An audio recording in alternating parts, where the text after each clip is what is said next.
Espera.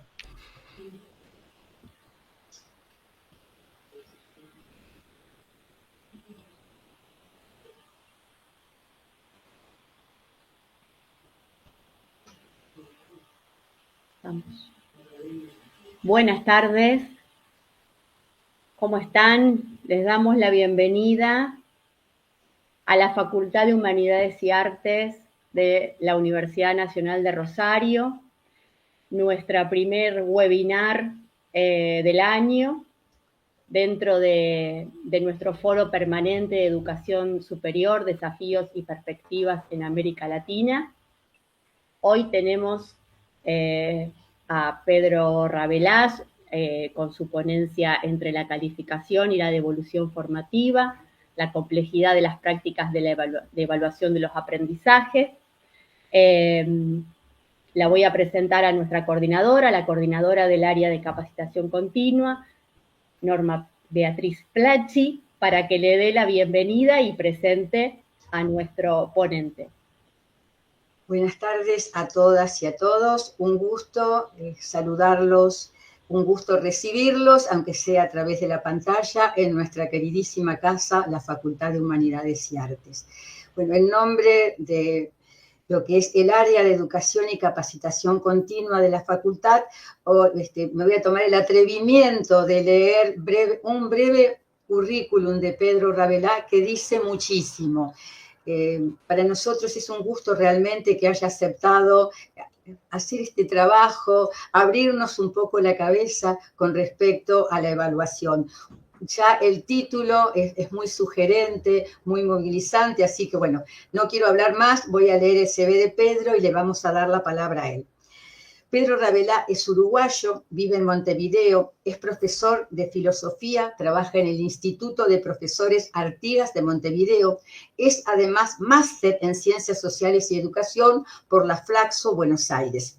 A lo largo de su carrera se especializó en temas de evaluación educativa, sobre lo que ha sido investigador, docente y asesor. Entre 1995 y 2006 trabajó en la Administración Nacional de Educación Pública de Uruguay como director técnico del proyecto de mejoramiento de la educación primaria. Entre 2012 y 2014 fue director ejecutivo del Instituto Nacional para la Evaluación de la Educación de Uruguay. Desde 2015 se desempeña como docente, como investigador y consultor independiente. Su foco son los cursos y talleres con docentes sobre evaluación en el aula. Ha desarrollado varios trabajos de investigación sobre prácticas de evaluación y de enseñanza en el aula en distintos países de América Latina. Sus obras principales, Fichas didácticas para comprender las evaluaciones educativas, editada en el 2006, Cómo mejorar la evaluación en el aula en el 2017, Transformando las prácticas de evaluación a través del trabajo colaborativo en el 2019, Aprender en comunidad, prácticas colaborativas para transformar la evaluación 2022 y Construir un vitral, el acompañamiento pedagógico como herramienta de transformación en el 2023. No hablo más, Pedro, el espacio es todo tuyo, nos retiramos para dejarte el trabajo a vos. Muy bien, muchas gracias Norma, muchas gracias Soledad y muchas gracias a la Facultad de Humanidades y Artes por la invitación a participar esta tarde. Un saludo para todos los colegas de allí de Rosario, de Argentina, y sé que hay de otros lugares de América Latina, así que es un gusto estar con ustedes y compartir un espacio de reflexión esta tarde en el que espero aportar algo a la comprensión de una práctica compleja como es la práctica de la evaluación. Parte de lo que voy a intentar hacer es como ayudar como a desentrañar las complejidades y las tensiones que forman parte de esa práctica de evaluación. Y lo otro que quiero hacer, además de ayudar a entender o a tener, o sea, no es que a tener como un insight nuevo, ¿no? Una mirada capaz de darse cuenta de cosas que nos pasan, pero que a veces no las tenemos verbalizadas. Entonces ese es un aspecto. Y por otro lado, espero ofrecer algunas pistas como para pensar lo que uno hace. Pistas, digo, que ayuden como a introducir o a experimentar maneras distintas o nuevas o enriquecidas de llevar adelante esta práctica, que son pistas que tienen que ver sobre todo con el trabajo con otros colegas docentes, que es a lo que me dedico actualmente. Y la idea es yo voy a tener unos 50 minutos más o menos de exposición y después abrir un espacio para que preguntas que ustedes vayan haciendo en el chat, Soledad y Norma las van a ir como recogiendo y seleccionando y vamos a tener entonces al final un espacio para compartir o para que yo reaccione y comente a partir de lo que ustedes plantean. Entonces, y bueno, y el foco, o sea, la evaluación como práctica tiene una cantidad de aspectos, ¿verdad? Y elegimos un foco específico que es de la tensión entre calificación y devolución formativa, ¿verdad? Porque es parte de, o sea, está como cada vez más instalado la idea, digamos, políticamente correcta de que la evaluación tiene que ser formativa, pero al mismo tiempo seguimos teniendo una cantidad de normas que nos piden calificar y calificar con cierta frecuencia, y además de las normas hay una cultura instalada, las familias tienen calificaciones, entonces no es fácil, eso nos genera a los docentes una tensión, y muchas veces se nos mezclan esos dos carriles, el de la calificación y el de la evaluación formativa, y entonces voy a intentar como ayudar a desbrozar un poco ese enredo. Lo primero es que la evaluación probablemente es la parte más ingrata de la enseñanza. En general, creo que muchos colegas compartirán que serían felices si pudiesen enseñar y no tuviesen que evaluar. A veces la evaluación siempre supone una carga de trabajo que yo creo que nos la... sin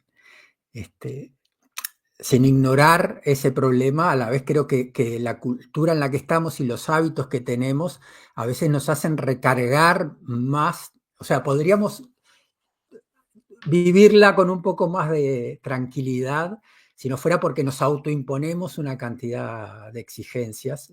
Y, bueno, nos las imponen también las normas, pero en general evaluación implica una cantidad de tareas que necesitamos preparar y pensar las tareas que le vamos a proponer a los estudiantes.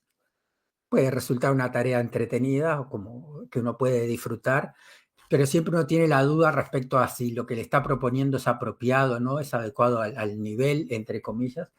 Y sobre todo lleva muchas horas después de revisión, porque además estamos acostumbrados y la cultura en la que estamos parte de la base que todo lo va a revisar y a corregir el docente. Y parte de lo que voy a intentar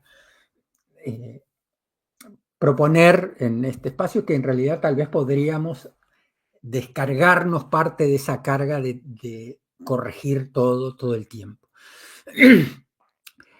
Y por otro lado, la calificación nos genera una tensión porque la evaluación tiene una función social, o sea, nosotros cuando calificamos estamos diciendo que los estudiantes dominan o han aprendido ciertas cosas, entonces tenemos un mandato social que nos dice, bueno, usted tiene que ser riguroso, pero a la vez queremos tener cierta consideración con el estudiante, queremos evitar que el estudiante fracase, no queremos ser demasiado exigentes, digamos, pero al mismo tiempo queremos respetar ese mandato de que si el alumno aprueba un curso, se supone que aprendió lo que está puesto, lo que está colocado en el currículo. Y por otro lado, todo eso tiene una carga, esta práctica tiene toda esta carga de los números y las distintas componentes de una calificación y los juegos que cada uno hace desde los promedios matemáticos puros para llegar a una calificación hasta los que simplemente dicen, bueno, no, la calificación es el resultado de lo que yo sé del alumno, pero no sigue un procedimiento matemático, pero siempre tenemos esta noción o esta preocupación de que esa calificación tiene que ser justa, tiene que ser objetiva. Y ahí entonces que a la vez nos damos cuenta que es muy difícil ser justo, ser objetivo, que no hay un procedimiento matemático, mecánico que nos asegure que la calificación va a ser apropiada. Entonces tenemos con esto como una cantidad de enredos y de complejidades, y lo que voy a intentar hacer es como ayudar a clarificar algunas cosas. Y lo primero que me parece sugerente es pensar que la evaluación es una forma de conocimiento propia de la especie humana, porque la especie humana, a diferencia de otros seres vivos, toma decisiones. La mayor parte de los seres vivos reaccionan instintivamente ante los distintos estímulos, pero no toman decisiones, no tienen conciencia o tienen formas más limitadas de conciencia con respecto a lo que tenemos los humanos. Entonces, Michael Scriven, algunos de ustedes que hayan estudiado pedagogía lo habrán oído nombrar, es en general es el padre de la clasificación de esta diferenciación entre evaluación formativa y evaluación sumativa. Y él dice esto, ¿no? que la evaluación es una forma de conocimiento valorativo, que los seres humanos para decidir, para elegir, continuamente estamos evaluando. Dice, probablemente los hombres primitivos en la edad de piedra, cuando empezaron a construir instrumentos, fueron los primeros evaluadores. O sea, ya allí necesitaban evaluar cuando elegían con qué piedras o qué materiales eran apropiados para construir un instrumento. Y tenían que seleccionar algunas piedras y dejar de lado otras. Y eso implicaba una suerte de inferencia, una predicción respecto a cuál me va a servir mejor para el fin, que es el de construir una herramienta que tenga una utilidad práctica. Y eso implicaba un proceso de evaluación, de mirar, de observar, de mirar distintas piedras, de considerar ciertos aspectos, de anticipar que esta va a funcionar mejor, y eso implicaba ciertos criterios de aceptabilidad. Para que una piedra me sirva y la elija, tiene que tener ciertas características, y voy a desechar otras. Y eso está continuamente presente en todo lo que hacemos y en toda nuestra vida. Continuamente estamos decidiendo y por tanto continuamente estamos evaluando. Acá pongo como una serie de imágenes de aspectos de la vida muy diferentes en los que evaluamos. Evaluamos cuando vamos a un supermercado a comprar fruta y elegimos, bueno, por lo menos algunos no, capaz que no. Yo soy medio, me encanta la imagen de las manzanas porque soy de elegir y de mirar y de prestar atención, y suelo elegirlas bien. Capaz que hay gente que allí no pone demasiada atención evaluativa, y simplemente toma lo primero que encuentra. Pero uno evalúa cuando elige objetos de cualquier tipo y tiene ciertos criterios. En el caso de la fruta, el color, la textura, el olor, la vista, el color, hay una cantidad de cosas que uno puede tener en cuenta a la hora de elegirlas, de modo de, en el caso de las manzanas, poder distinguir o llevarse manzanas que no sean arenosas ni estén sin sabor, etc. Pero dejando eso que es muy cotidiano, digamos, hay otras instancias cuando uno define un estado, un estado define invertir o hacer una inversión en energías renovables. Hay una cantidad de consideraciones evaluativas así, de cuál es el rendimiento, de cuáles son los efectos ambientales de los distintos tipos de energía, cuáles son las inversiones económicas y cuál es el retorno que van a tener. Si uno quiere llevar adelante un programa para combatir la pobreza, necesita una cantidad de información para decidir qué acciones va a incluir en ese programa y anticipar qué efectos puede tener ese programa.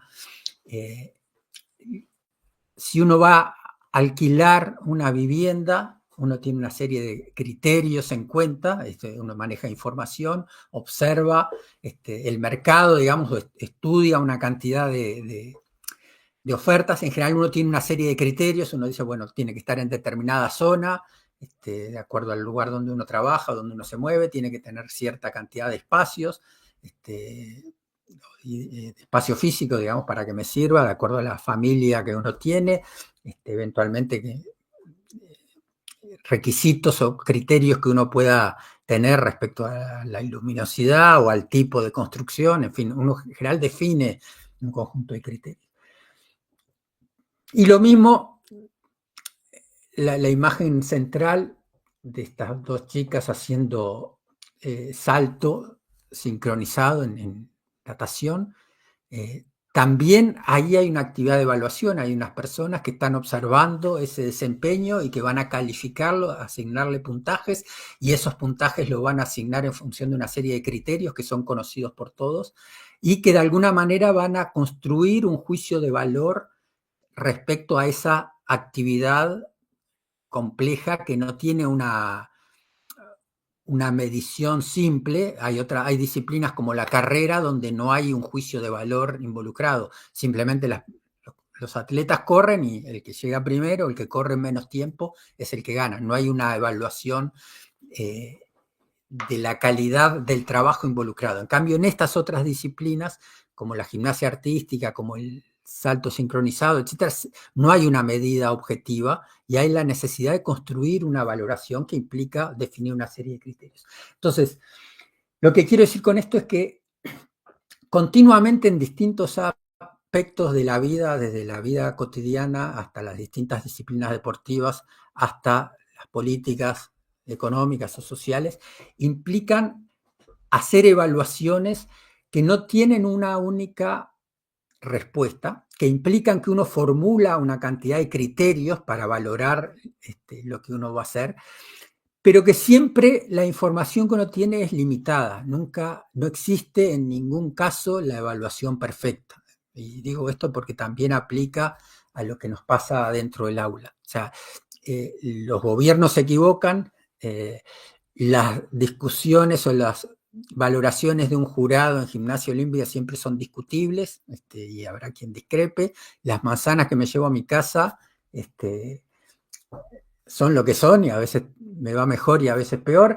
Y cuando evalúo para alquilar una vivienda, pues tengo también una limitación que es, o sea, puedo acceder a cierta cantidad de información, pero no me puedo pasar toda la vida buscando datos hasta encontrar la vivienda perfecta, que probablemente no existe. Entonces, siempre uno que evalúa, siempre uno trabaja en un contexto de limitaciones, de inferencia y con cierto grado de incertidumbre. No existe la evaluación perfecta y sin riesgo.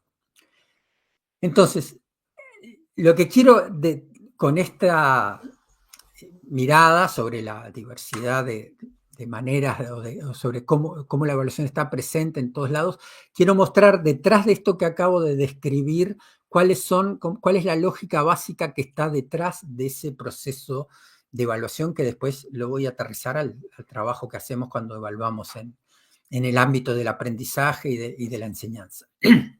Entonces, todos estos procesos de evaluación tienen un conjunto de elementos comunes, que son estos 5 que coloco allí. En primer lugar, hay un propósito. Siempre evaluamos porque nos propusimos algo, porque tenemos una intención, porque queremos hacer algo, queremos llevarnos las mejores manzanas, queremos erradicar la pobreza, queremos ver quién gana el concurso en los Juegos Olímpicos, la competencia, necesitamos alquilar una casa. Entonces, siempre tenemos un determinado propósito que es lo que nos mueve a actuar. La evaluación siempre tiene una finalidad práctica, no es una actividad de conocimiento por sí mismo, no, a diferencia de otras formas de conocimiento donde hay una intención de explicar la realidad y no tanto de actuar sobre eso. El trabajo científico en general apunta a explicar aspectos de la realidad sin necesariamente tener una finalidad práctica, más allá de que después en algún momento la puede tener, ¿verdad? Sobre todo por los usos, por las consecuencias tecnológicas. Pero la característica central de la evaluación como forma de conocimiento es que es un tipo de conocimiento que tiene un propósito práctico, que quiere modificar o incidir de alguna manera sobre la realidad. El segundo aspecto clave es que siempre que evaluamos establecemos criterios. Ya dije varias veces, puse varios ejemplos, ponemos criterios de aceptabilidad o de valor, los criterios que vamos a usar para valorar aquello que evaluamos.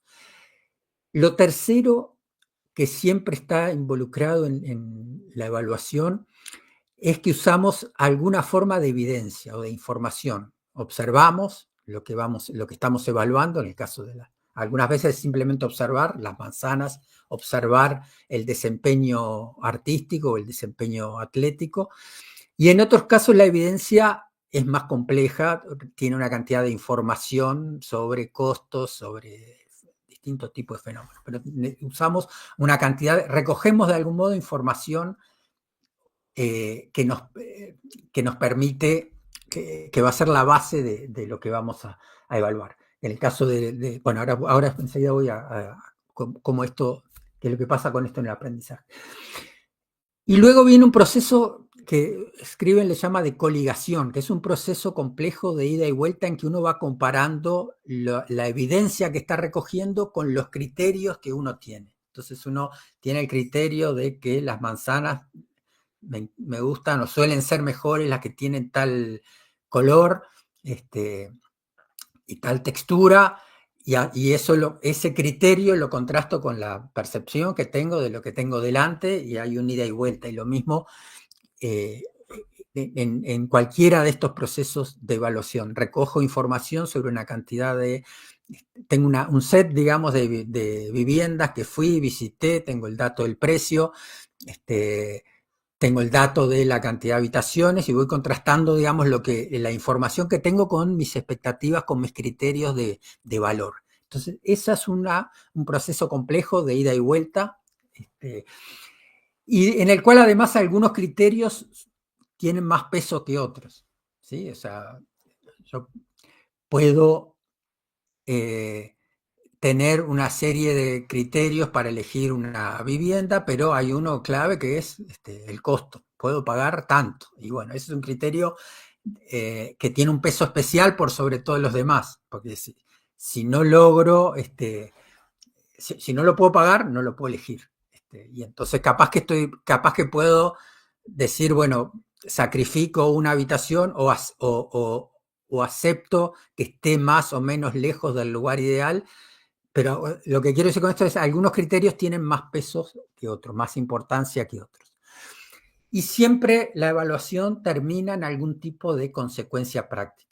¿Okay? Hoy volvemos al principio. Tiene un propósito y por eso tiene algún tipo de decisión o de consecuencia. Alquilo esta casa y no aquella, me llevo estas manzanas, implementamos o no este programa para combatir la pobreza, o le damos la medalla con tal puntaje, esta pareja ganó la medalla de oro de salto. Siempre la evaluación termina en algún tipo de consecuencia práctica. Entonces, eso planteado en términos dinámicos es este proceso que muestro acá en forma animada, ¿verdad? Tengo un propósito con respecto a un objeto.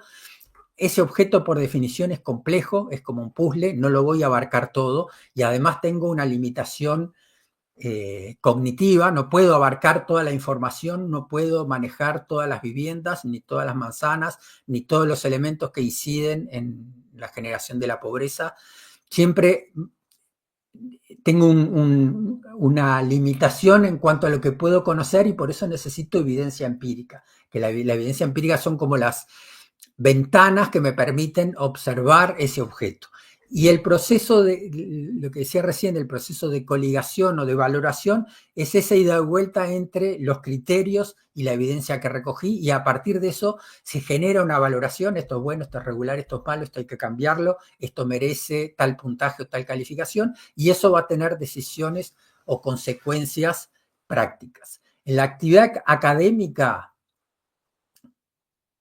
tenemos una primera cuestión que es ¿cuál es el objeto de evaluación? ¿Qué es lo que estoy evaluando? Y allí tenemos como un doble juego que lo hace más complejo, y es que muchas veces estoy evaluando una producción, un trabajo escrito, un cuento, un informe de investigación, una producción artística hecha por los estudiantes, pero puedo estar evaluando la producción en sí misma, pero al mismo tiempo estoy evaluando lo que la persona aprendió más allá de la producción. Entonces eso nos genera una complicación adicional, porque, o sea, tengo que jugar como en dos planos, como evalúo la producción del estudiante, pero al mismo tiempo la producción en el fondo es una evidencia, una inferencia, me permite hacer una inferencia sobre si el estudiante aprendió o no, lo cual le agrega complejidad. La evaluación puede tener en educación distintos propósitos y muchas veces se nos mezclan y en eso es en lo que me voy a enfocar enseguida. Uno puede evaluar con un propósito de certificación.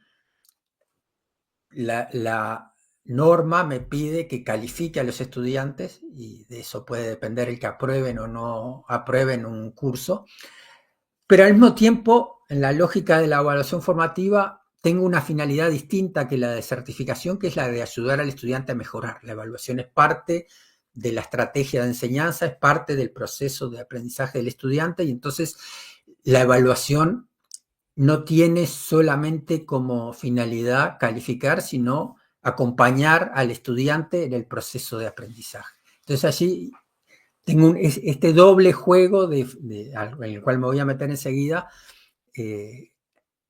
complejiza esa tarea en el caso de la educación, en el sentido que tengo dos tipos de propósitos y por lo tanto dos tipos de consecuencia diferentes. Una cosa es la consecuencia práctica de una evaluación de certificación y otra cosa es la consecuencia práctica de una evaluación de mejora.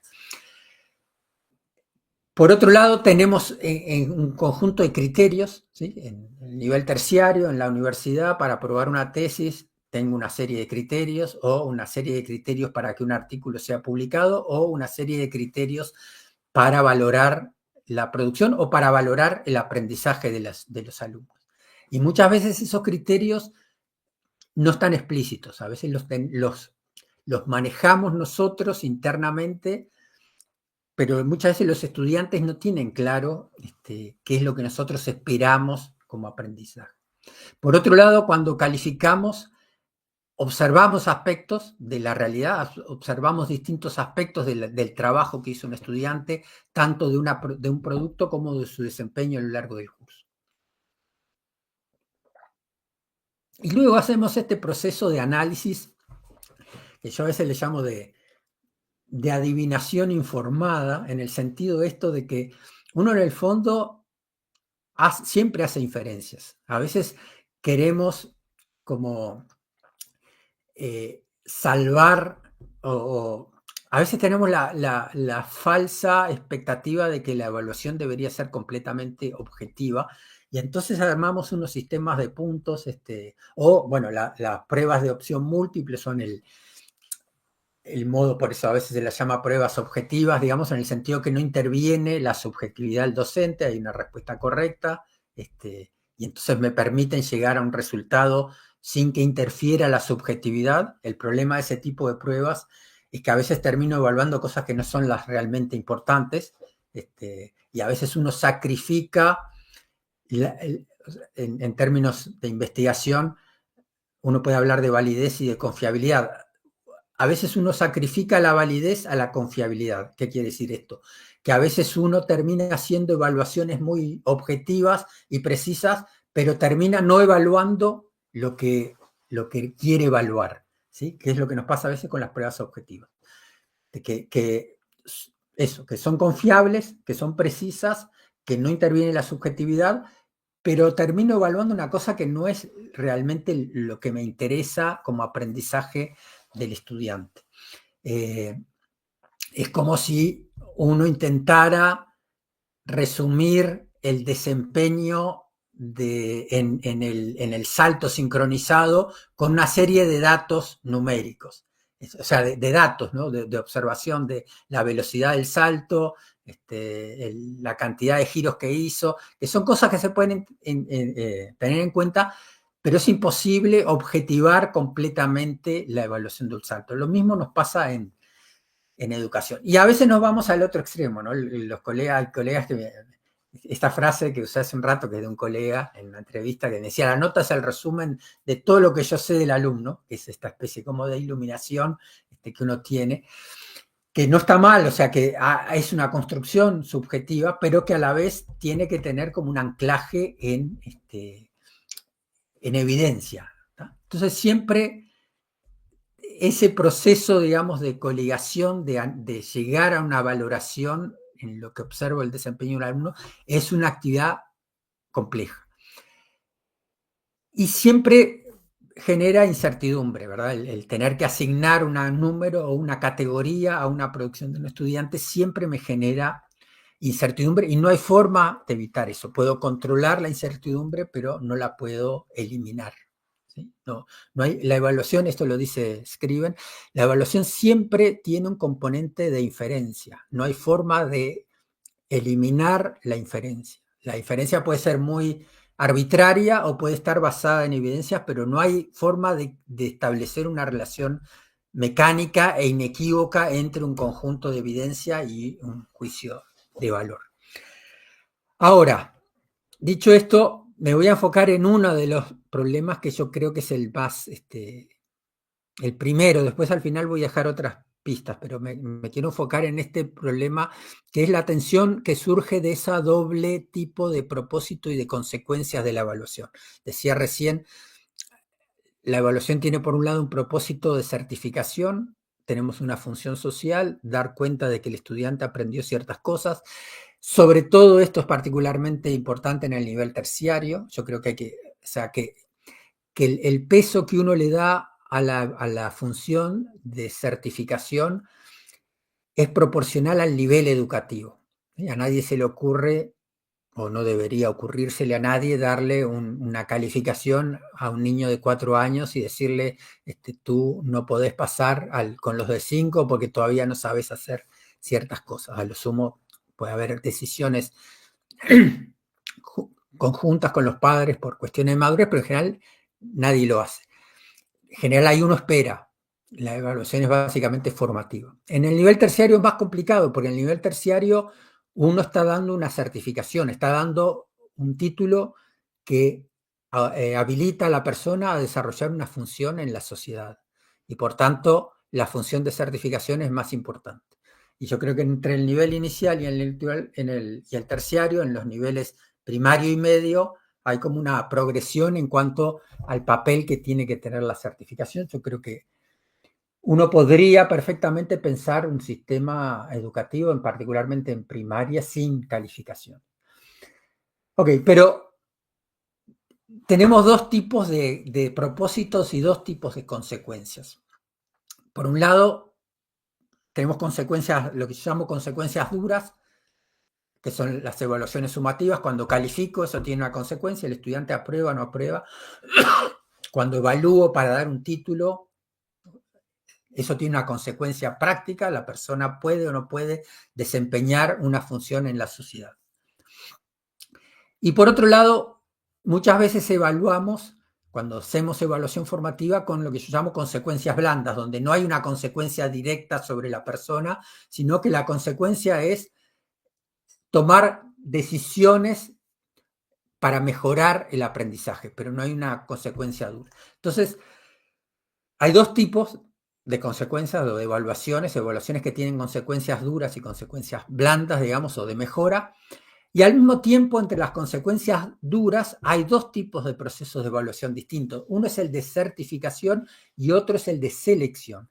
Que este es un problema que a veces no se percibe. Y es que es distinto decidir si alguien aprueba o no aprueba, a darle un puntaje que después lo va a ordenar para determinada finalidad. Esto se da mucho en lo que me pasa en el nivel superior o a veces en el nivel medio. Y es que, pues yo siempre digo, a ver, la evaluación de certificación no necesita una escala de calificaciones demasiado grande. Con 3, 4 calificaciones, o sea, distinguir el que está muy mal, el que es insuficiente, estuvo cerca, pero no llega a ser suficiente, el que está ahí en el límite, el que logra lo que uno espera y el destacado. Con 4 o 5 categorías serían suficientes. Pero a veces el problema es que muchas veces las calificaciones después se promedian y se utilizan en procesos de selección. Entonces, el rigor en los puntajes tiene sentido cuando uno está evaluando en un proceso de selección. Si uno va a dar una beca o va a elegir un proyecto va a seleccionar un proyecto de investigación, o va a tomar un criterio de admisión de estudiantes, o va a presentarlo porque va a ir a estudiar al exterior a una universidad donde le piden puntajes. Entonces allí el puntaje tiene algún sentido, pero en cuanto a la decisión de si el estudiante logró o no logró lo aprendido, no tiene mayor sentido. Pero entonces me interesa porque a veces se mezclan esas dos cosas. Y a veces piensan en la lógica de un docente, sobre todo en la educación media, también en la educación terciaria. Uno muchas veces pone una calificación porque la persona hizo un trabajo y tuvo un desempeño, digamos que satisfactorio, pero luego tiene 4 o 5 alumnos satisfactorios y le entra sin que uno se dé cuenta el bichito de que no, pero la calificación tiene que tener un poco más que este otro, porque los dos son satisfactorios, pero no son lo mismo. Y sin darnos cuenta nos metemos en un proceso de comparación entre los estudiantes, que no tiene mucho sentido, salvo por dos razones, como dije, o porque esto es un proceso de selección que no lo es, o porque tenemos culturalmente introyectado que la calificación tiene una función de emulación y de reconocer los mejores y los peores, que en realidad también creo que en términos educativos no tiene mayor sentido. Pero entonces me interesa que veamos eso, que hay como dos tipos de consecuencias, o sea, dentro de las consecuencias duras hay dos tipos de evaluación o dos tipos de funciones. Las consecuencias de aprobar o no aprobar es una cosa, y en un proceso de selección donde las personas tienen que quedar ordenadas, tienen una lógica diferente. Y por otro lado, en las evaluaciones de tipo formativo hay dos tipos de decisiones también. Hay decisiones que toma el docente. Yo a partir de la evaluación puedo decidir hacer ciertas cosas en el curso en general, o tomar determinadas acciones o intervenciones con tales o cuales estudiantes en función de las dificultades que tuvieron. Ese es un tipo de consecuencias blandas, digamos, de la evaluación formativa, las decisiones que toma el docente.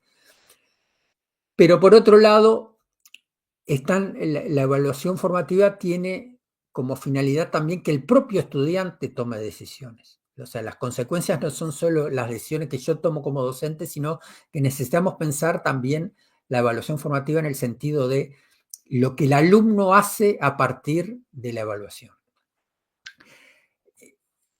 Ok, enseguida. Entonces aquí tenemos como esto que acabo de plantear, ¿verdad? Como 4 tipos de evaluación en el fondo, y según el propósito de la evaluación, la valoración es diferente. O sea, puedo tener una finalidad de certificación y entonces el eje de la evaluación allí es definir qué logró cada uno, en qué medida logró lo que está definido en un estándar de logro. Espero que en mi curso los alumnos sepan hacer tales o cuales cosas, y lo que voy a hacer es observar si se logró o no. Cuando la finalidad es de selección, allí es donde sí necesito fijarme en quién es mejor y quién es peor, y necesito ordenar de manera más o menos rigurosa los desempeños. Y hay evaluaciones formativas donde la pregunta es cómo ayudo a mejorar el desempeño. ¿Qué hago yo como docente para ayudar a los alumnos a mejorar? ¿Qué retroalimentación le doy? ¿Qué pistas de mejora le doy? Pero por otro lado, otro aspecto de la finalidad formativa es cómo hago que el estudiante se apropie del aprendizaje. Y ahí es donde entra todo el trabajo de evaluación, de autoevaluación, de evaluación entre pares y de construcción de motivación interna. ¿Cómo hago para que el estudiante se apropie de la evaluación? Y uno de los problemas que tenemos es que muchas veces nos enredamos con estas cosas, porque se nos mezclan las finalidades. A veces estamos evaluando para certificar, pero se nos cuela la finalidad de selección y nos ponemos a ordenar quién es mejor y quién es peor. A veces queremos o creemos que dándole una valoración al estudiante, La calificación es la manera de ayudarlos a darse cuenta de lo que lograron y lo que no. Y mezclamos la calificación con la evaluación formativa. A veces nos preocupamos mucho en señalarle nosotros los errores y lo que tienen que mejorar, pero no logramos que el estudiante sigue pendiente de que va a ser calificado y que lo que quiere es aprobar el curso y no aprender. Entonces, simplemente eso, tenemos como que se desenredan estas distintas cosas. En el fondo, la imagen que a mí me parece que es muy elocuente es la imagen de las disciplinas olímpicas, donde allí claramente hay dos lógicas de evaluación completamente diferentes. Una lógica es la del jurado. El jurado lo que hace es observar el desempeño y calificarlo, y lo hace con una finalidad que es establecer quién es el mejor, los 3 mejores, medalla de oro, medalla de plata, medalla de bronce. La evaluación que hace el jurado, que consiste en asignar puntajes a distintos aspectos del desempeño, tienen que ver con esa finalidad. Pero hay otra evaluación, que es la que hace el entrenador, que no tiene, que utiliza los mismos criterios y la misma evidencia. Los criterios de calidad del desempeño son los mismos, los del jurado y los del entrenador. Lo que define un buen desempeño de gimnasia artística, de salto, son los mismos. Y la evidencia es la misma, que es la observación del desempeño. Pero los propósitos y el proceso son completamente distintos, porque las finalidades son diferentes. El jurado lo que hace es asignar puntos basados en esos criterios que luego se promedian para contrarrestar la subjetividad. Pero el entrenador hace algo completamente diferente. Imagínense un entrenador que lo que hiciera fuera observar al atleta haciendo su desempeño y que le diera puntos. 5,8 en esto, 3,2 en esto, y a lo sumo una explicación de por qué le dio ese puntaje. Sería pobre como evaluación, pero es a veces lo que hacemos en el sistema educativo, que es darles muchos puntos por distintos aspectos. En realidad, lo que hace un buen entrenador es observar, pero lo que hace no es otorgar puntajes, sino dar devoluciones que ayuden a la persona a darse cuenta de cómo lo está haciendo y de qué tiene que hacer para mejorar. Y esto de darse cuenta es muy importante. Puede ser que haya entrenadores que no lo hacen bien, digamos, y simplemente le digan, corregí esto, hace aquello. Pero en el fondo lo importante es, si la persona, si el atleta no interioriza, no se apropia, no quiere mejorar, por más que le digan, hace esto, hace aquello, difícilmente mejore. O sea, la esencia de la evaluación formativa es que logra involucrar a la persona, que la persona se apropie, se haga cargo y quiera mejorar y quiera darse cuenta de lo que está haciendo y pensar cómo puede hacer para mejorar. Entonces esa es como la esencia del trabajo del entrenador y de la evaluación formativa. Entonces tenemos como dos lógicas de evaluación completamente diferentes que siguen carriles diferentes. La de certificación, donde lo que importa básicamente son juicios de valor, y la evaluación formativa, donde lo que importa sobre todo es cómo ayudo a que los estudiantes comprendan lo que están logrando y ellos mismos se involucren en caminos para mejorar. Noten que detrás de esta doble función de la evaluación hay una doble motivación. Detrás de la certificación hay una motivación externa. El estudiante trabaja para ser aprobado y trabaja por una motivación externa. Necesito una calificación de aprobación. En la evaluación formativa requiere otra motivación del estudiante. El estudiante aprovecha la evaluación formativa cuando quiere mejorar su desempeño, cuando él se apropió de alguna manera de la tarea educativa. Lo que quiero es que siempre la evaluación y nuestro trabajo docente está a caballo entre estas dos motivaciones. Tenemos una herramienta como de presión o de motivación externa, que es la calificación, pero al mismo tiempo necesitamos construir motivación interna. Y a veces el juego educativo muchas veces se pervierte y termina siendo un juego de trabajar para la calificación, para ser aprobado, y se pierde por el camino la evaluación interna. Entonces, tenemos estas dos lógicas, y el problema complejo de la evaluación, de la enseñanza, es que tenemos que hacer las dos cosas al mismo tiempo y con poco tiempo para hacerlas. O sea, parte de lo que hay detrás de la imagen esta del entrenador y el jurado, es que el jurado es jurado y se dedica a observar y a calificar, y no es responsable de que el atleta se desempeñe mejor.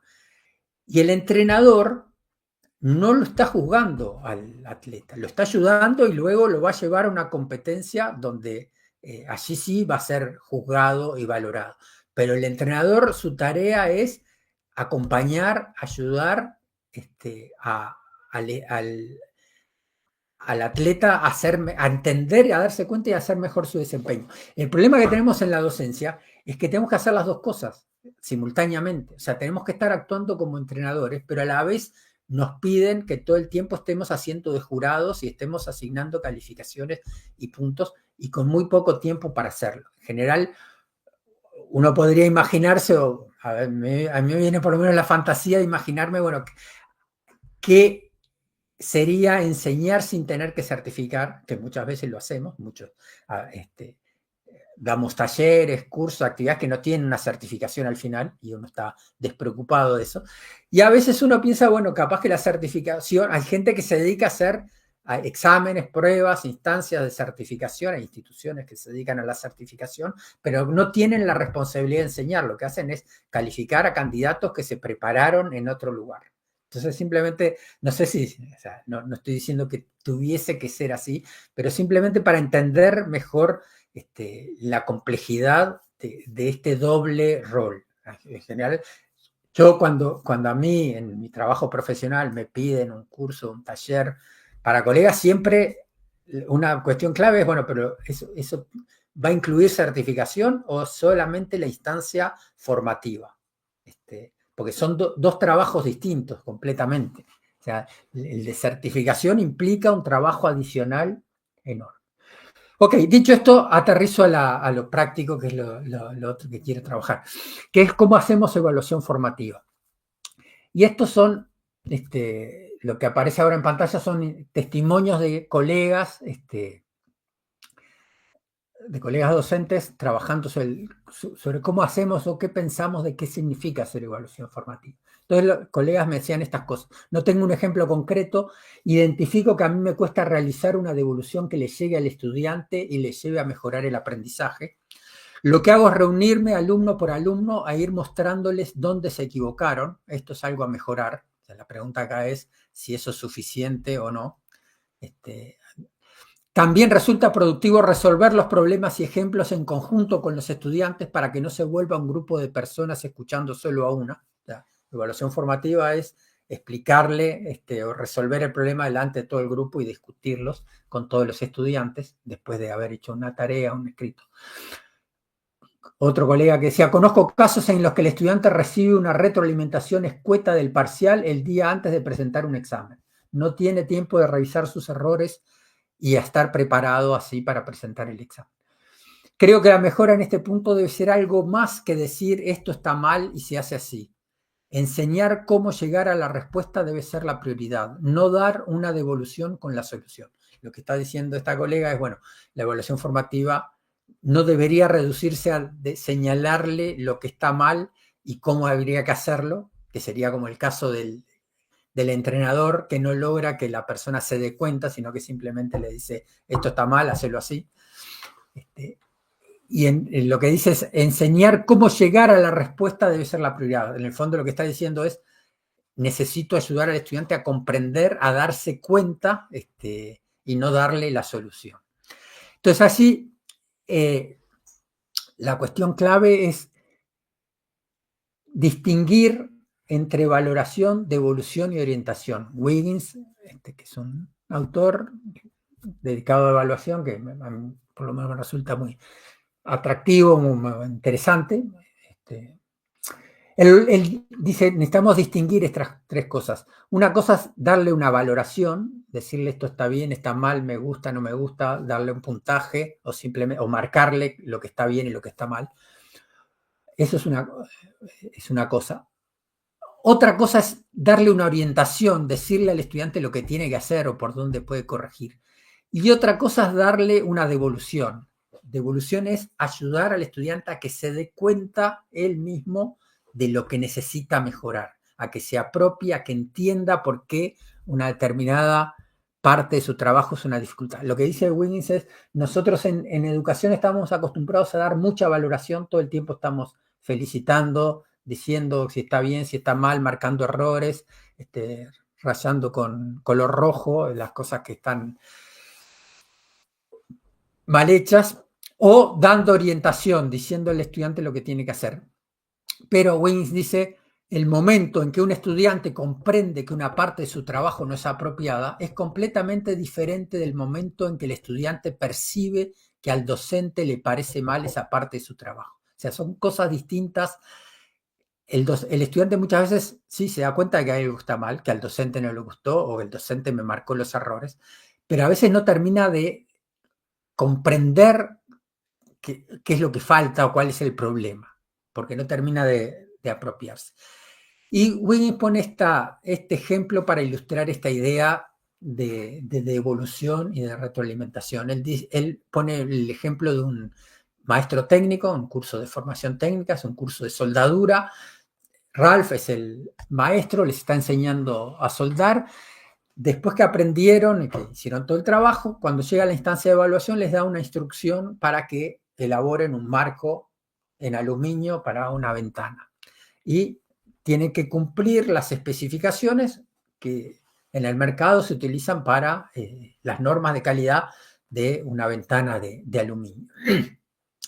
Entonces los estudiantes trabajan en sus mesas, en mesas de trabajo en el taller, y Ralph les dice, bueno, cuando terminen, vienen y me las ponen aquí delante en la mesa, en mi mesa de trabajo delante. Los estudiantes trabajan, los primeros terminan, se acercan y cuando llegan a la mesa a entregar su trabajo, se encuentran que hay una cantidad de marcos y de ventanas hechas por otros estudiantes, ordenadas en una gradación, entre las que están perfectas y cumplen con todos los criterios, prolijas, vienen cuadradas, ángulos de 90 grados, etc. Y en el otro extremo, una que estaba mal encuadrada, con ángulos extraños, con restos de material de soldadura, etc. Y entonces, dice Wiggins, algunos alumnos llegan a dejar su trabajo, se encuentran con eso, miran lo que traen, se dan vuelta y se vuelven a su mesa porque se dan cuenta de que hay algo que está mal y que le tienen que hacer de vuelta. Entonces Wiggins dice, eso es un buen dispositivo de devolución, porque no está el docente diciéndole esto está mal, esto está bien, corrigiéndole, sino, lo cual no quiere decir que no tenga que hacerlo en determinados momentos, pero dice, este es un dispositivo que permite que el estudiante se dé cuenta por sí mismo de la distancia entre lo que intentó hacer y lo que logró.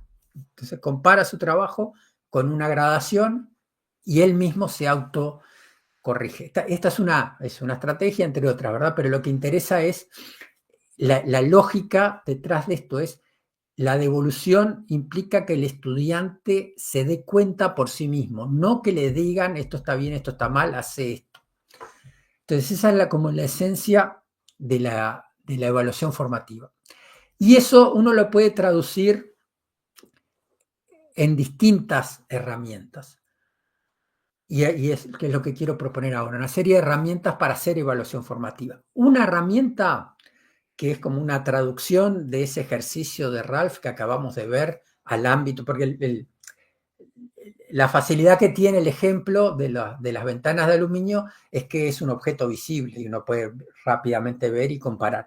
Cuando uno está haciendo otro tipo de producciones, un informe de investigación, un ensayo en filosofía, un artículo, una producción artística, no es tan fácil generar un dispositivo de eso para que el estudiante se dé cuenta. Entonces, una primera herramienta o estrategia de trabajo es esta de analizar producciones. Entonces, ¿en qué consiste esto? Imagínense que los estudiantes hacen una producción. Depende del nivel educativo, puede ser un informe de investigación en enseñanza media o en formación terciaria, un ensayo, un artículo que podría ser publicado, una producción artística, un dibujo, una obra, una composición musical, lo que sea. Los estudiantes trabajaron en hacer, cada estudiante hizo una producción. Uno como docente elige 4 producciones anónimas de distinta calidad. O sea, 4 que sean bien diferentes en calidad. Una que está excelente y una que está muy mala, y 2 intermedias. Anónimas, mejor que no sean de los estudiantes del grado, si son de años, o sea, si son de años anteriores o de otros lugares, mejor. Que los estudiantes no sepan de quién son. Y se organizan equipos y a los estudiantes las tienen que ordenar de 1 a 4 y decir cuál es la peor, cuál es la que está regular, cuál es la que está muy buena y cuál es la mejor. Las tienen que ordenar. Y luego tienen que discutir por qué y decir por qué las ordenaron así, en qué se fijaron. Y en el fondo van a tener que explicar criterios. Acuérdense lo que vimos sobre el proceso de evaluación. El elemento clave es formular, explicitar los criterios. Entonces los estudiantes detrás de ese ordenamiento se fijaron en ciertas cosas y las tuvieron en cuenta. Y una vez que hicieron ese trabajo se hace un intercambio con todo el grupo, donde cada equipo presenta lo que trabajó. Lo que suele ocurrir es que los ordenamientos, si uno eligió bien las 4 modelos, son los mismos. Los estudiantes, o sea, se dan cuenta perfectamente y rápidamente de que es un buen artículo, uno regular. En algunas cosas, bueno, depende, puede haber lugar a más discusión. Normalmente las ordenan de la misma manera, puede ocurrir que no, pero en el fondo no importa tanto el ordenamiento, sino la discusión de qué se fijaron, cuáles son los criterios. Y entonces parte de la riqueza del intercambio entre todo el grupo es cuando cada equipo explica los criterios que usó. Y así uno interviene como docente, puede ponerle nombre a cosas que los estudiantes observaron, pero que no, o sea, que tienen intuiciones, digamos, pero que no tienen el término técnico de cuál es el criterio que están utilizando. Y entonces de allí sale una lista de 4 o 5 criterios de calidad de esa producción. Y obviamente los estudiantes van a entender mucho mejor qué es la calidad de esa producción, pensando ellos que si simplemente uno les da por escrito los criterios al principio. Y luego esto termina en que cada estudiante a partir de este trabajo puede volver sobre su producción, sobre la que hizo originalmente, y mejorarla, hacer una nueva versión. Entonces, este es un proceso, una estrategia, una herramienta para hacer evaluación formativa. Otra es la de darles a los estudiantes una lista de una cosa, bueno, tanto para esta como otra. O sea, estas cosas se pueden hacer con grandes números de estudiantes. O sea, porque a veces uno tiene, sobre todo estoy pensando en el nivel terciario, donde a veces uno tiene cientos. También en la educación media puede tener 30, 40 alumnos. Pero muchas de estas cosas uno las puede usar utilizando herramientas virtuales, que los estudiantes se autogestionen, trabajen en un muro de Padlet. O sea, con esto lo que quiero decir es que acá hay, vuelvo a algo que dije al principio y que anuncié que iba a retomar y lo retomo aquí. En el fondo, aquí, uno está haciendo un proceso de evaluación donde cada estudiante va a mejorar su producto y lo va a analizar sin uno haber corregido nada hasta aquí. ¿Se acuerdan que yo les decía, a veces nos autoimponemos la obligación de que todo lo tenemos que calificar y valorar nosotros como docentes? En el fondo aquí yo puedo hacer todo este proceso que acabo de explicar sin mirar ningún trabajo. Simplemente los estudiantes van a llegar a un momento en que van a revisar sus trabajos sin que yo los haya mirado hasta ese momento. A lo sumo para elegir esas 4 producciones anónimas. Lo cual no quiere decir que yo no intervenga en algún momento. Pero lo que quiero decir con esto es que este tipo de herramientas de evaluación formativa también me alivianan el trabajo que me autoimpongo a veces de que yo tengo que decir una palabra sobre todo. Después me puedo fijar en algunos trabajos, en fin.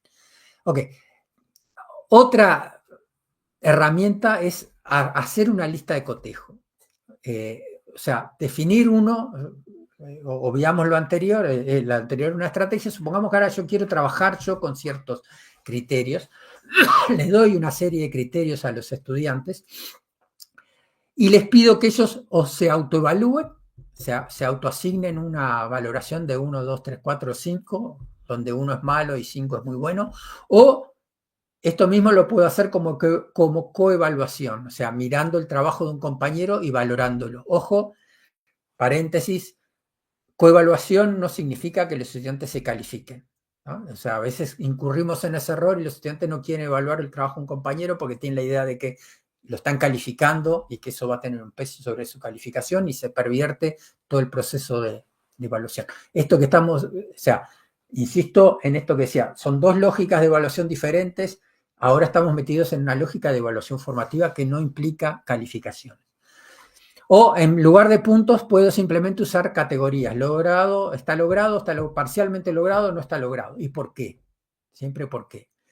Entonces, esta es otra herramienta para que el estudiante piense sobre su trabajo antes de que yo intervenga. Él mira, se autovalora o valora el trabajo de un compañero, el compañero el de él, y discuten el por qué y me dan esa valoración. Con un paréntesis muy rápido, después todo este material se los voy a dejar después, que es el de formular bien los criterios. Esto daría para un rato largo, pero muy rápidamente pongo 2 o 3 ejemplos. Los de arriba son malas formulaciones, a veces enunciamos aspectos a evaluar, pero que no son un criterio, pronunciación y entonación, presentación del tema, estas son propuestas de criterios de colegas docentes para evaluar una presentación oral en clase, pero son aspectos a evaluar, pero presentación del tema en sí mismo no es un criterio. ¿Qué quiere decir presentación del tema? ¿Qué es lo que voy a mirar? Y otro error, o sea, un error común cuando formulamos criterios es esta vaguedad, digamos, o este enunciado de aspecto nada más. Y otro error es quedarse en cosas muy visibles, pero que tampoco me dicen nada de la calidad, que son los que están del lado derecho. La ficha informativa es presentada con la edad de las niñas del grupo. La ficha informativa es presentada con el número de niñas y niños del grupo. Estos eran criterios para evaluar una ficha informativa que tenían que hacer los estudiantes. No me dice mucho. O sea, es un sí, no. ¿Tiene la edad o no tiene la edad? Pero no me dice nada de la calidad. Entonces, para hacer bien los criterios, uno necesita utilizar frases afirmativas completas, o sea, frases donde afirmo algo relevante del trabajo. Abajo pongo ejemplo ahora. Que tenga aspectos visibles, pero también aspectos cualitativos. Que a veces refiera a lo que espero que el ejecutante haga. O a veces a efectos que tiene que tener la producción en la audiencia. Y entonces, 2 ejemplos de qué quiero decir con esto, de qué es un buen criterio, que son los 2 que están abajo, que son criterios para que utilizaba un docente en formación audiovisual para evaluar un cortometraje que tenían que hacer los estudiantes. Entonces, fíjense, este criterio dice, comunica de forma clara el objetivo y la historia en la que se basa el cortometraje, de tal forma que la audiencia comprenda qué es lo que se quiere dar a conocer con el mismo. Y otro criterio dice, los procesos trabajados en modelado, texturizado y animación presentan un orden adecuado para mejorar y agilizar los procesos de trabajo y evitar el mal funcionamiento. Más allá de que no pretendo entender ahora que entendamos lo que está detrás de estos criterios, que suponen obviamente conocer el tema de la producción de audiovisual, lo que me interesa es que vean esto de que hay una frase completa que afirma o bien lo que debe hacer, comunica de forma clara el objetivo, etcétera, o bien aspectos del trabajo y consecuencias. O sea, una consecuencia es de tal forma que la audiencia comprenda qué es lo que quiere dar a conocer, qué es lo que se quiere dar a conocer con el cortometraje. O sea, el cortometraje es bueno si logra un determinado efecto en la audiencia. Entonces, simplemente esto, 3 grandes ejemplos, pero para dejar planteado el tema de la importancia que tiene formular bien los criterios.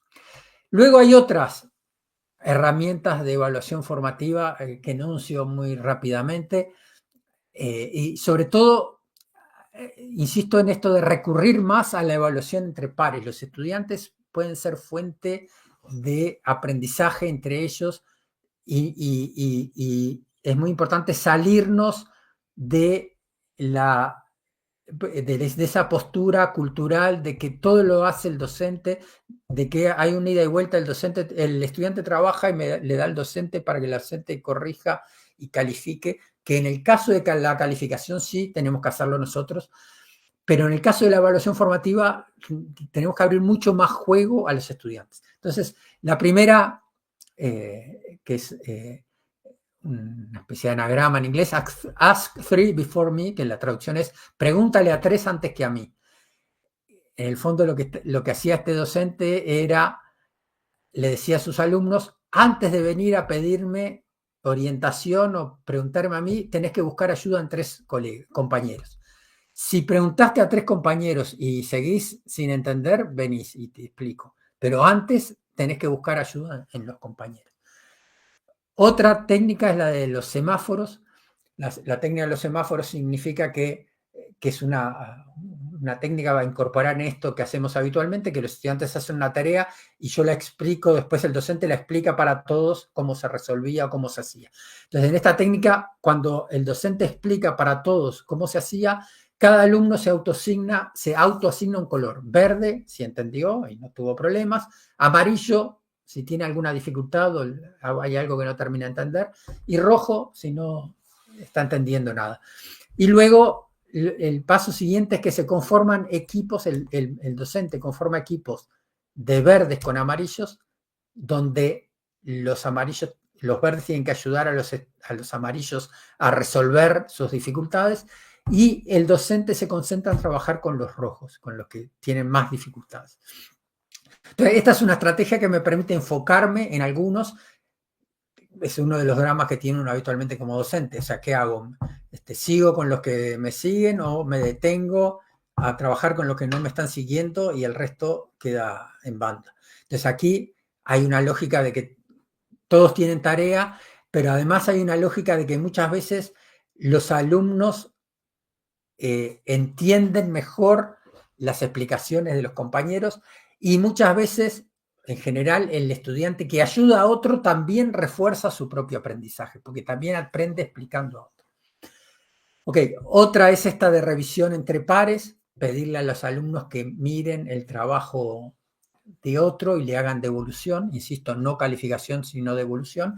Y otra técnica muy sencillita que lo usamos, es la de encontrar los errores. O sea, en vez de marcar errores, simplemente decirle al alumno, este trabajo tiene 7 errores. Imagínense una serie de ejercicios de matemática de cualquier nivel, desde operaciones simples hasta funciones, o un texto escrito que tiene errores ortográficos o gramaticales. Entonces, en lugar de marcarlos, simplemente le digo, hay 15. Entonces, ahora los tenés que encontrar vos y los tenés que encontrar y explicar por qué son un error. Y lo podés hacer con otros. Pero entonces hay muchas técnicas, digamos, donde uno puede apelar más a los propios estudiantes como evaluadores entre ellos y como revisores de su propio trabajo y salirse del lugar de dependencia de que yo corrijo y explico todo. Ok, dejo un par de ejemplos más, no me detengo porque ya estoy pasado el tiempo que quería, pero hay un par de estrategias de colegas, uno que tienen que ver con esto de la coenseñanza y la coevaluación, de trabajo entre equipos, donde cada grupo resuelve un ejercicio de matemática y luego cada equipo tiene que revisar el trabajo de otro equipo, intercambiar, etc. No me detengo, simplemente les queda en la presentación 2 experiencias. En el fondo, detrás de esto, hay una cuestión de cómo entendemos el aprendizaje. Entonces, y la enseñanza. Muchas veces nos ponemos mucho en la postura de que nuestra tarea es explicar, los alumnos toman notas, leen y luego responden preguntas o resuelven ejercicios, y la motivación central que tienen es aprobar, tener una aprobación. Esa es una mirada, una práctica en la que estamos habituados y que muchas veces sobre esa base funcionan las instituciones. Y otra lógica completamente diferente es necesito que los estudiantes se apropien de un contenido, que lo puedan utilizar en un proyecto, en un problema, que puedan construir significados propios y que puedan entender. Y donde la motivación central no es aprobar, sino es interna. Entonces, siempre para una buena estrategia de evaluación formativa implica construir motivación interna.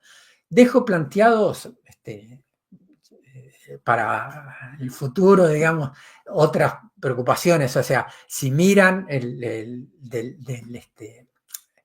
todo esto que acabo de decir tiene que ver con cuáles son los propósitos y la lógica de la evaluación en función del propósito formativo. En el esquema que planteé al inicio hay otras cuestiones que ameritarían un abordaje en otro momento. Una es que usamos como evidencia empírica del aprendizaje, donde ahí se abre otro tema que es el de mirar cuáles son las consignas de evaluación, los proyectos, qué tipo de situaciones les ponemos a los alumnos cuando los evaluamos, qué sentido tienen muchas de las pruebas escritas que les hacemos. Y otra cuestión que dejo planteada es la de cómo construimos esas calificaciones. O sea, sí tenemos que calificar, creo que necesitamos separar la calificación de la evaluación formativa, necesitamos arrinconar un poco la calificación, que tiene un papel excesivamente omnipresente, y ahí hay una serie de herramientas como para economizar tiempo y mejorar o lograr cierto grado de objetividad dentro de lo posible, que es esto, mejorar la formulación de los criterios, pensar más en términos de rúbricas y de cuál es el sentido de las escalas de calificaciones y el significado de cada tramo de la escala. Entonces, esos son temas que ya sabía que nos íbamos a abordar, simplemente los quería son consecuencias de ese esquema central que les propuse.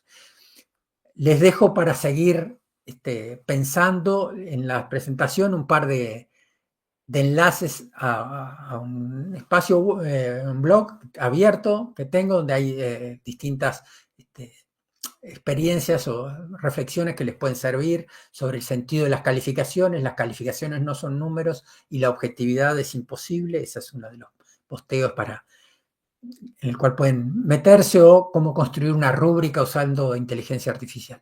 Y cierro con esta última reflexiones finales. Una es que es muy importante separar, no mezclar evaluación formativa con certificación. Explicar al principio del curso cuál va a ser la instancia de certificación, o sea, cómo voy a calificar, con qué criterios. Y luego, tercero, explicar que vamos a tener una serie de instancias de evaluación sin calificación, donde la lógica no es estar preocupado de la calificación, sino de comprender, de aprender. Entonces yo creo que hay que evitar la práctica esta de que la calificación es un agregado de una cantidad de cosas que el estudiante va recogiendo por el camino. Y diseñar un proceso que tenga muchas instancias de evaluación formativa que me preparan para la instancia de certificación, pero donde tengo oportunidades para mejorar. Uno de los problemas que tenemos es ese, que les damos una devolución a los estudiantes cuando la calificación ya está puesta y donde no van a tener una instancia para mejorar. Una quinta reflexión es esta importancia que tiene construir motivación interna. Sin motivación interna no hay aprendizaje. Necesitamos cambiar el juego de trabajar para aprobar o para tener una nota. Y esto que dije de involucrar más a los estudiantes en la evaluación formativa, darles a ellos más protagonismo, no sobrecargarnos con la tarea de que todo lo tenemos que revisar nosotros. Los estudiantes pueden hacer parte del trabajo y es importante que lo hagan para ellos mismos. Ok, ya un poco pasado, pero bueno, les agradezco mucho la atención y hacemos el espacio ahora para algunas preguntas o intervenciones de ustedes.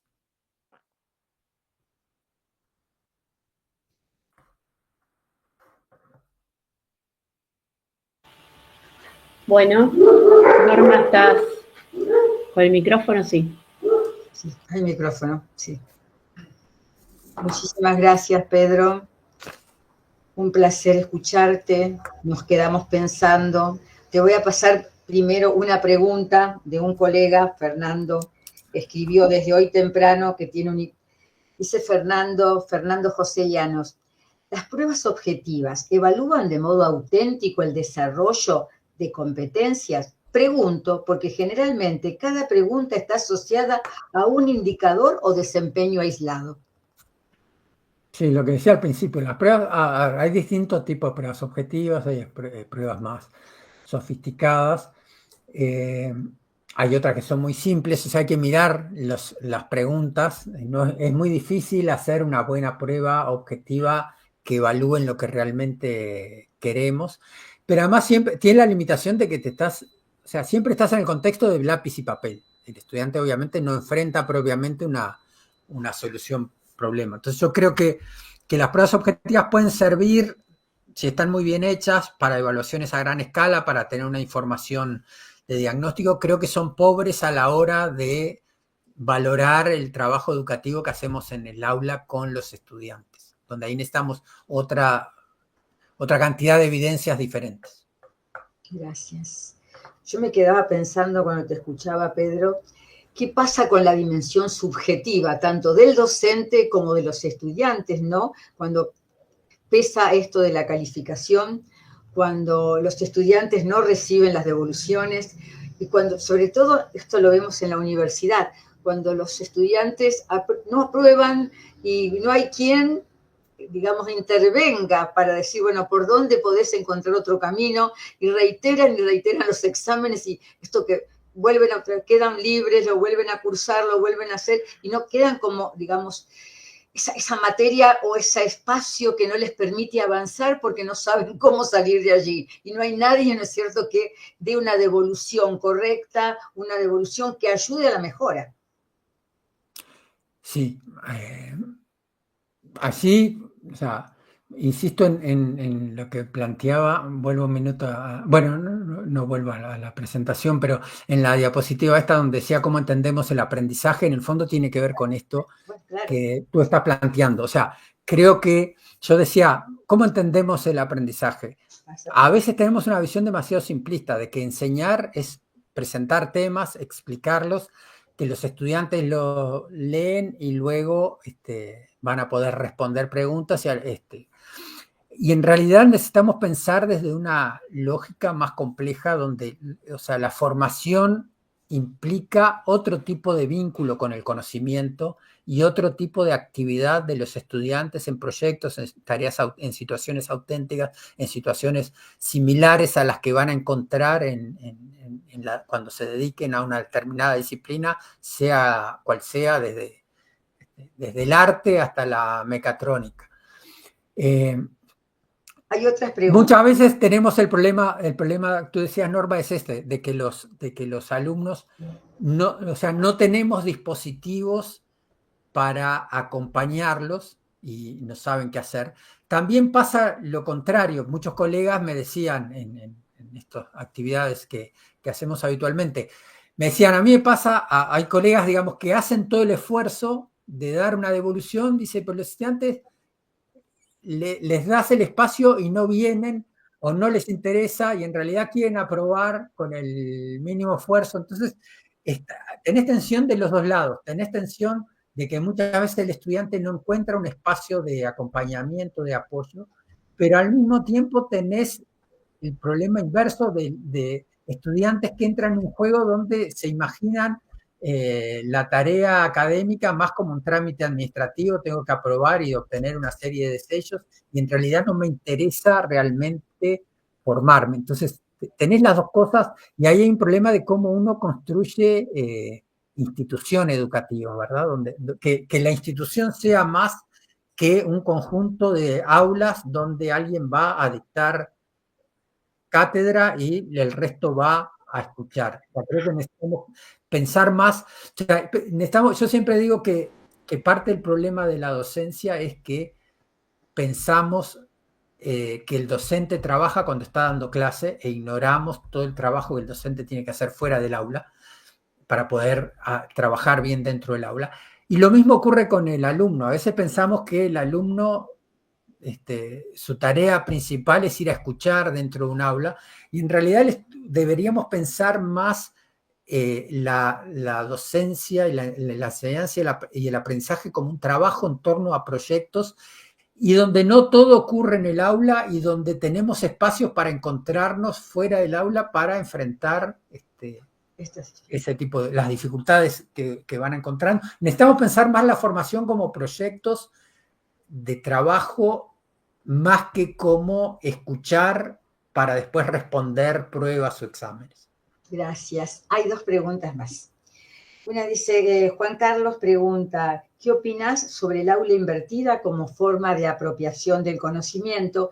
Y Betina pregunta, ¿esta propuesta de evaluación puede dialogar con las evaluaciones estandarizadas? Empiezo por esto último. Sí, o sea, tienen lógicas diferentes, o sea, yo creo que no son incompatibles.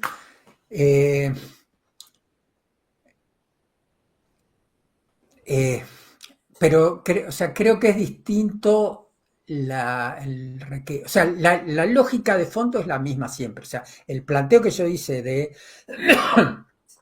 el aspecto de evaluar criterios, evidencia, juicio de valor, etcétera, todo ese conjunto de 5 grandes elementos está pensado,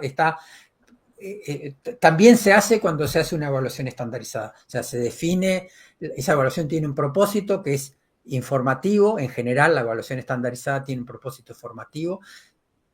Ahora, aunque hay una excepción, tiene un propósito formativo, informativo, digamos, para la sociedad. Tiene un conjunto de criterios, define cuáles son los saberes que van a ser considerados y evaluados, define una serie de instrumentos para recoger evidencia, formulan una valoración, formulan niveles de desempeño, y hay una consecuencia, en este caso, que es la información a la sociedad.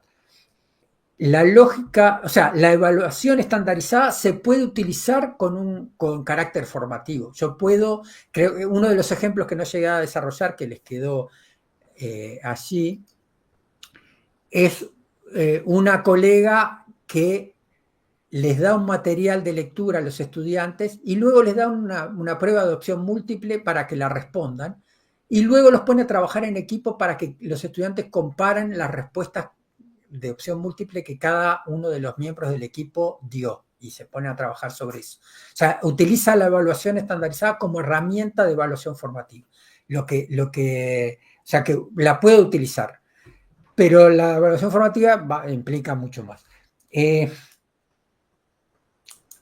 Ok, y... ¿Te la reitero? Pero lo importante es la lógica y no tanto el tipo de instrumento. No, lo que iba a decir es que, claro, que después hay instituciones, sobre todo en el campo de la formación técnica, hay instituciones que se dedican a la certificación, o sea, que hacen evaluación estandarizada para certificar que las personas tienen una determinada competencia para desempeñar un determinado oficio. Estoy hablando ahora de formación terciaria o media técnica. Entonces uno puede tener una institución, pero se dedican solamente a evaluación estandarizada para certificar una determinada competencia. Ok, y sobre el aula invertida, yo es algo que no he utilizado, pero creo que es una forma interesante de trabajar.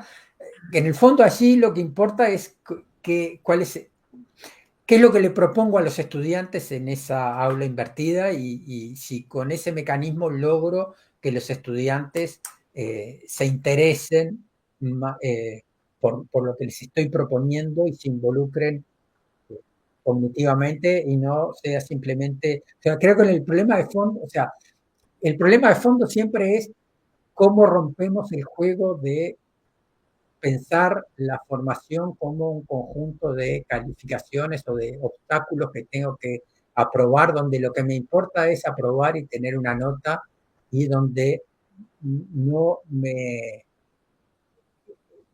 involucro, digamos, con el material o con el área en la que estoy aprendiendo. Entonces creo que la estrategia del aula invertida, si logra generar esa apropiación y esa motivación, es una es una buena herramienta. Bueno, hay otra pregunta más de Gisela. Dice, ¿cómo podemos pensar y definir una evaluación con calidad en el marco de una educación inclusiva, considerando la diversidad de trayectorias y puntos de partida de cada estudiante? Ok, bueno, ahí esa pregunta o sea, no lo abordé en el día de hoy, pero amerita todo un trabajo y lo resumo así, a ver.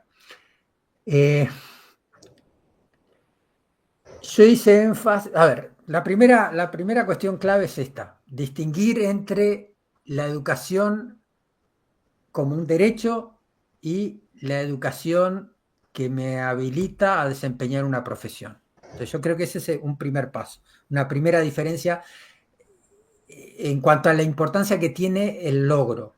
¿Sí? Cuando yo estoy dando un título a una persona para que sea médico, docente o piloto de un avión, tengo que asegurar que logró ciertas cosas sin las cuales no puede ejercer la profesión.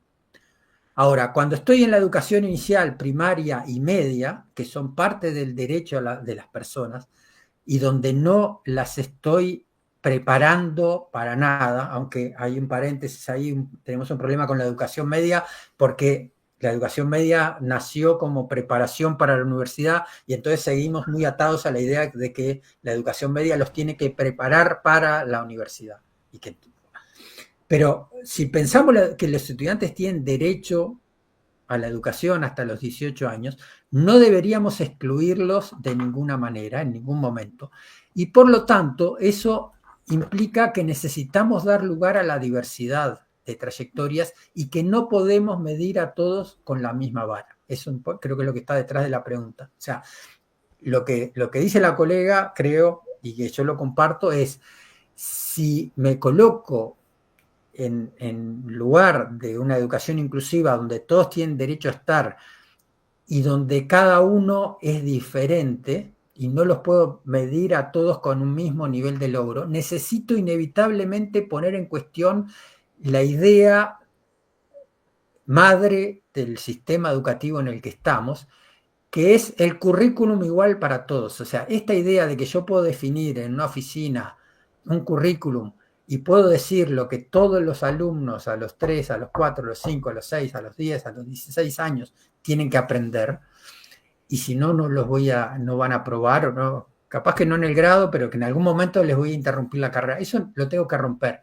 Y eso implica introducir un elemento distinto en el cual no entré hoy, que es la de la evaluación adecuada a cada estudiante. O sea, yo lo que creo es que en la educación primaria y media está bien tener una determinada expectativa de logro, queremos que todos lleguen a este nivel de lectura, a esta edad, etc. Pero no deberíamos nunca calificarnos mal si no llegaron. O sea, la evaluación allí entra un componente adicional que es evaluar a cada uno de acuerdo a sus capacidades, a sus posibilidades y de acuerdo al proceso que va haciendo, al progreso que va haciendo. Y darle no tanto peso a qué tan cerca o lejos está del estándar, sino a en qué medida está avanzando respecto a sí mismo. Y eso, volviendo a la imagen del deporte o de la disciplina olímpica, yo lo que digo es esto: imagínense una competencia de salto en altura en los Juegos Olímpicos. Yo puedo hacer tres cosas. Puedo tener un enfoque selectivo, quién es mejor y quién es peor. Comparo a los atletas entre sí, no me importa si saltan mucho o poco, lo que digo es, este es el que saltó más, le doy la medalla de oro, este es el primero, el segundo, el tercero. Entonces lo que me fijo es quién salta mejor que otro. Ese es un modo. Lo segundo que puedo hacer es establecer un estándar y decir, bueno, si tú querés clasificar para el campeonato nacional, tenés que saltar por lo menos 1,70 m. Entonces tengo un estándar y comparo lo que cada uno salta con ese estándar, si salta 1,70 va o si no. Y hay un tercer modo de evaluar el salto, que es ver qué tanto salta la persona con respecto a sí misma. O sea, no me importa si salta más o menos que otro. No me importa qué tan lejos está del estándar de 1,70. Lo que me importa es que ayer saltó 1,20 y hoy salta 1,25.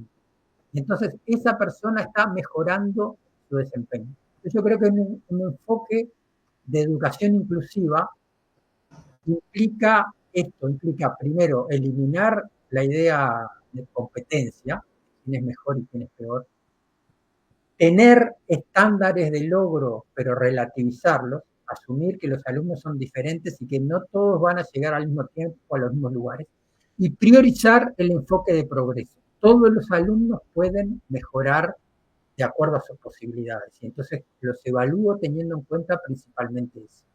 Y uno puede pensar las calificaciones desde ese lugar, o sea, no tanto desde un nivel de logro, sino desde el lugar del progreso de cada uno, y voy a calificar bien al que está mejorando y al que está dedicándose. Gracias. Hay 2 comentarios y si querés ya con esto cerramos. María José comenta y dice, como tantas cosas en este tiempo, opino que es necesario deconstruir la idea de lo que es aprender, ser docente. Son momentos de grandes cambios y los mismos conllevan grandes desafíos.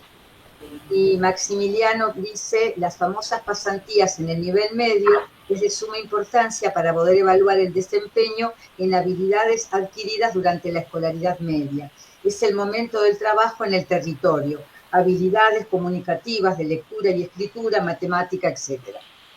Bueno, después piden el link de asistencia, nos va a quedar registrado en el YouTube, y también piden cómo acceder a tu blog, Pedro.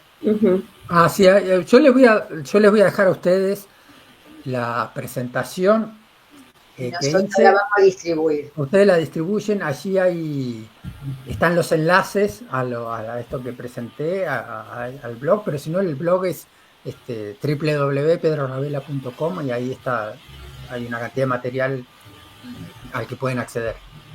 Muchísimas gracias, ha sido un placer. Bueno, un gusto para mí, un gusto Norma, un gusto Soledad, y un saludo y un agradecimiento a todos los colegas, sobre todo a los que tuvieron la paciencia de llegar hasta el final.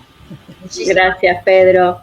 Muchísimas gracias a todos los presentes de distintos lugares de Latinoamérica, de Argentina, básicamente a toda la gente de Rosario y de la provincia de Santa Fe. Un abrazo para todos. Chao, hasta luego. Adiós.